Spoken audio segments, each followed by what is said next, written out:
A successful heart surgeon's life goes downhill when he becomes strangely involved with the son of his patient, who died at his hands. Unable to come to terms with his father's death, the boy curses his killer and demands an unimaginable choice. After a successful operation, heart surgeon Stephen and anesthesiologist Matthew discuss their wristwatches. Stephen says he's tired of his watch, so Matthew advises Stephen to go to his patient's store, saying that the owner will give him a discount. Sometime later, Stephen meets a guy named Martin at a coffee shop. Stephen buys food for him and afterwards gives him a new watch. Martin likes the gift and gladly accepts it. Later that night, Stephen has dinner with his family: son Bob, daughter Kim, and wife Anna.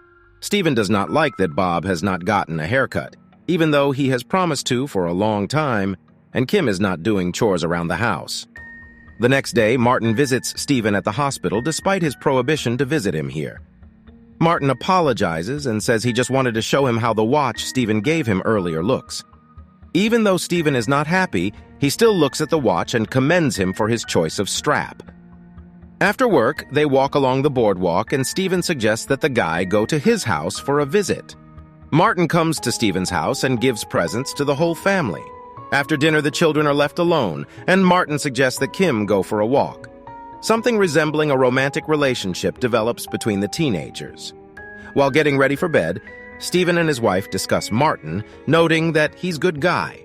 In the course of the conversation, we learn that Martin's deceased father was a patient of Stephen's, and Stephen even was at his funeral. After this conversation, there is a call from Martin who says that he wants Stephen to visit his house. The next day, Stephen gets in his car and notices that a man who looks a lot like Martin is following him.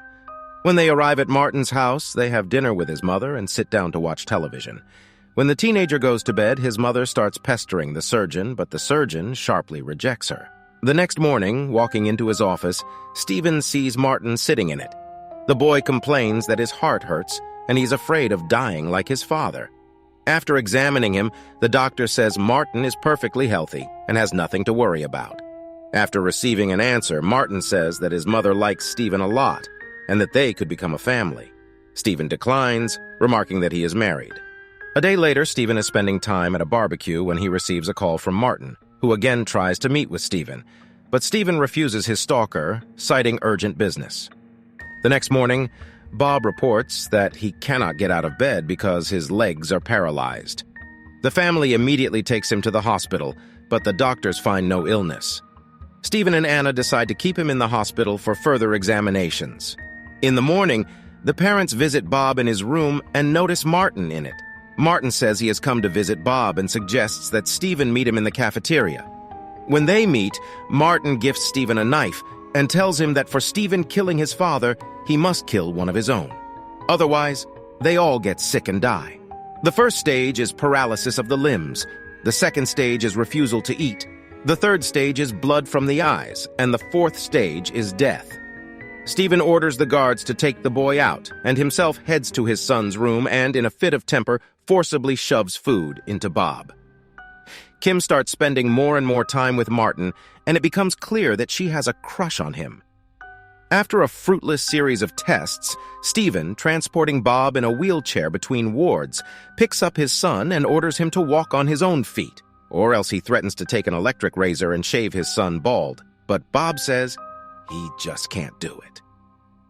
Kim loses her ability to stand on her feet and falls during another choir lesson. She is taken to the hospital, and now both of Stephen's children are unable to walk. An enraged Stephen arrives at Martin's house and yells that he will kill him if anything happens to his wife and children. Sitting on the hospital porch in the evening, Anna asks Stephen about Martin's father. He says that he died during an operation on his table, but he doesn't see his own fault and blames Matthew, the anesthesiologist. The next day, Kim, while in the hospital, receives a call from Martin, after which she gets up and goes to the window trying to see him.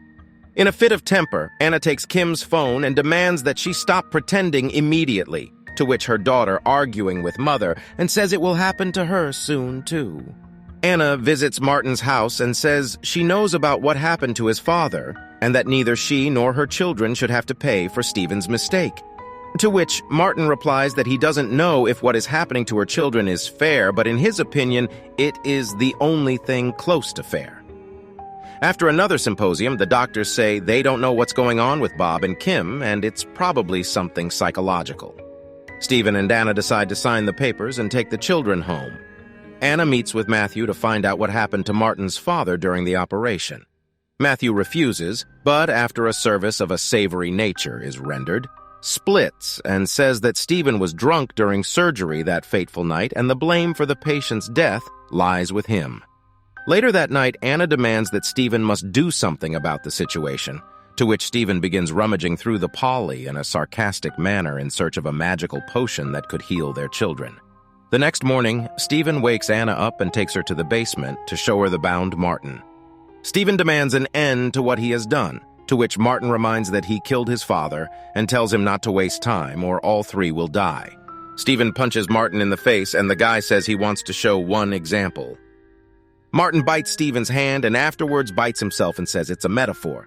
Stephen pulls a gun on Martin and threatens to kill him and bury him in the yard, to which the guy replies that he'll have to dig a bigger hole because instead of one person, he'll have to bury 4. Kim, talking to Bob, says that she recently lost another MP3 player and asks him to leave her his player after he dies. Bob crawls out of bed and finds a pair of scissors and cuts off some of his hair, then crawls over to his father and shows him that he did what his father asked him to do. Then he says that he changed his mind about becoming an ophthalmologist and decided to become a cardiologist exactly like his father. Anna, taking the children with her, heads to Martin's basement, bandages his wounds, and then kisses his feet, thereby asking for forgiveness. To which Martin, forgivingly, tells Stephen that if he wants to do something, he should hurry, because the boy is about to die. Anna, lying in bed with Stephen at night, tells him that if he has to choose who dies, he should choose one of the children because they can have new ones. Kim runs away from home, but her parents quickly find her. While nursing her scraped knees, Kim tells Stephen that she wants her to be chosen because she loves her parents and brother very much and doesn't want them to die.